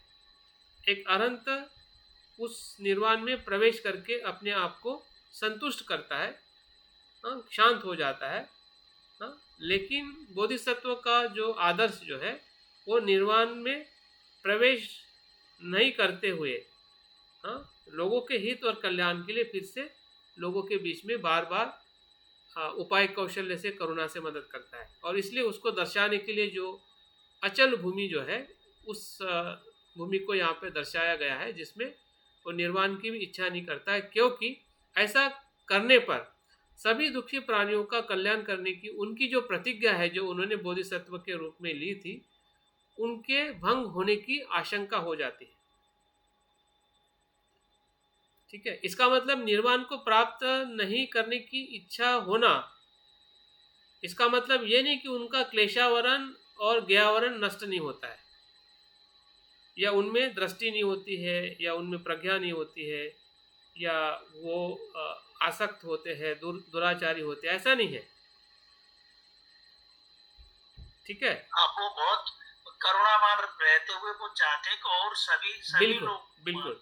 तो जिस संकल्प से, जो बोधिचित्त से जो संकल्प लेते हैं, उस संकल्प को फिर से इस जगह पर वो पुनः पुनर्जीवित करते हैं, ऐसा कह सकते हैं। वो एक शुरुआत है संकल्प की, यहाँ पे पूर्णता के पास आने के बाद में जिस संकल्प से वो वहाँ पे पहुँचे, हाँ, लेकिन पहुँचने के बाद में भी वो सोचते हैं कि ये मेरा ही पहुँचना हुआ है, लेकिन बाकी लोगों का क्या, जिसके लिए मैंने संकल्प लिया था। सभी सत्वों को उस जगह पर लाना या उस दुख से मुक्त करने का जो संकल्प जो है, यहाँ पे फिर से वो पुनर्जीवित होता है, और इसलिए वे लोग इस अवस्था लोक में ही अवस्थान करते हैं, और इनका पूर्ण प्रणिधान इस अवस्था में बलवान होता है। जो उन्होंने पूर्व प्रणिधान किया था लोगों के हित और कल्याण के लिए, इस अचल भूमि में और ज़्यादा बलवान होता है, क्योंकि उन्होंने संसार को भली भांति देख लिया कि संसार में क्या सत्यता है और क्या सत्यता नहीं है। हाँ, फिर वो क्लेश हो, अज्ञान हो, या फिर संसार में घटने वाली सभी घटना हो, उसको उन्होंने भली भांति देख लिया है, और उसके वजह से जो उन्होंने पूर्व प्रणिधान किया था, वो प्रणिधान या उनका संकल्प है इस अचल भूमि में फिर से ज़्यादा बलवान होता है। हाँ, और उस बलवान को होने का जो अनुभव जो है वो इस भूमि में बोधिसत्व को होता है, जिसे अचला भूमि कहते हैं। जो बोधिसत्व इस भूमि में अवस्थान करता है, आचरण करता है, उनमें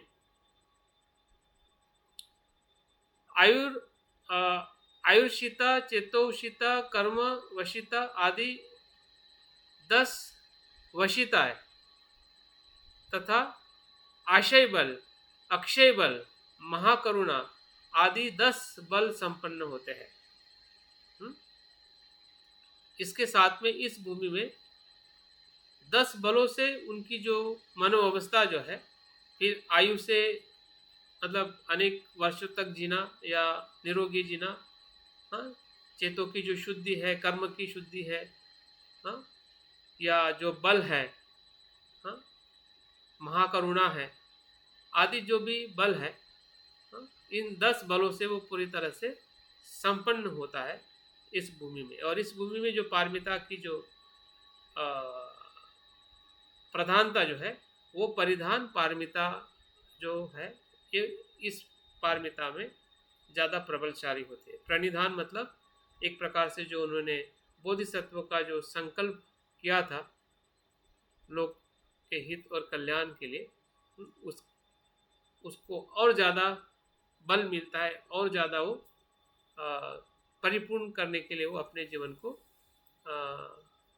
इस मार्ग पर और आगे लेके जाते हैं। इस प्रकार से 8वीं भूमि बोधिसत्व के लिए एक प्रकार से ऐसा कह सकते हैं कि संसार से निर्वाण की तरफ जाने का जो शुरुआत उन्होंने किया था, शील समाधि से लेके प्रज्ञा और छठी भूमि तक, छठी भूमि के बाद में जो 7वीं 8वीं भूमि जो है, वो निर्वाण से संसार की तरफ या संसारिक जीवों को मुक्त करने का। सर वो आयु वंशिता और चेतोवंशिता ये क्या है सर? वो आयु मतलब जो दीर्घायु कह सकते हैं, या उनका निरोगी आयु जो है, आयु मतलब आयुष्य है ना, आयुष्य। हाँ, आयुष्य मतलब ज़्यादा समय, लंबे समय तक वो जी सकते हैं।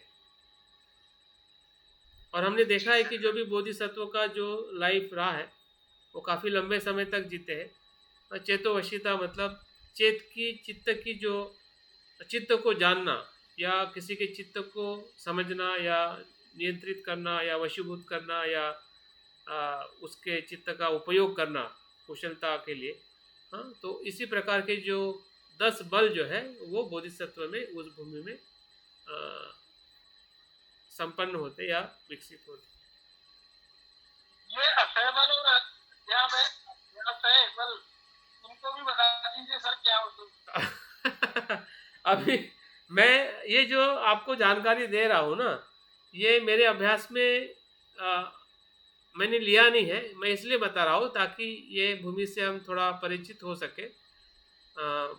अगर इसके ऊपर अगर ज़्यादा अभ्यास करके अगर मुझे बताना है तो मुझे भी थोड़ा इसमें ज़्यादा अभ्यास ये करना बातें पड़ेगा। जो आप बता रहे हैं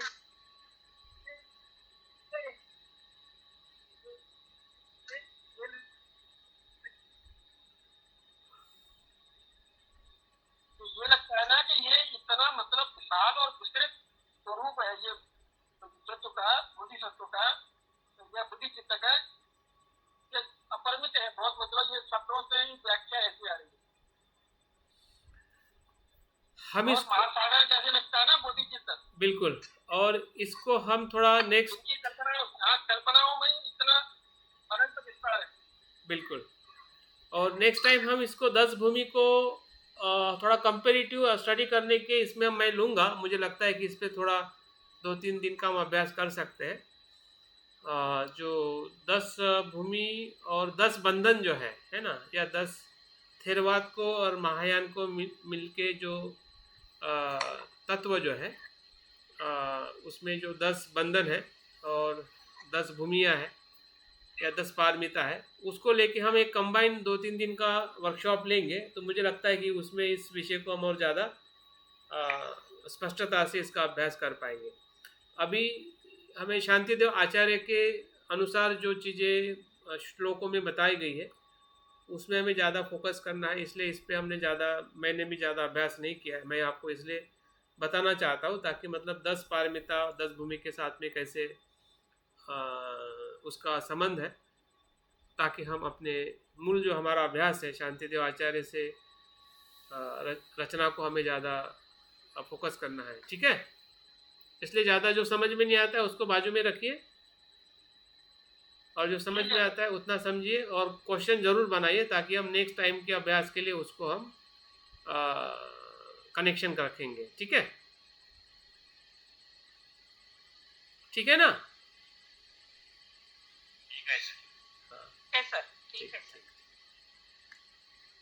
तो बस अभी थोड़ा हम देखते हैं 9वीं भूमि और फिर 10वीं भूमि, अगर टाइम है तो कल रखेंगे, नहीं तो फिर कल, मुझे लगता है कल ही रखते 2 भूमि। ठीक है सर, 2 भूमि। हाँ, तो ठीक है, 9वीं और 10वीं भूमि को हम कल थोड़ा देखेंगे, और उसके बाद जो हमारा दूसरा जो 5वां जो अध्याय जो है हमारे स्मृति संप्रजन्य या संप्रजन्य रक्षण या संरक्षण का बहुत ही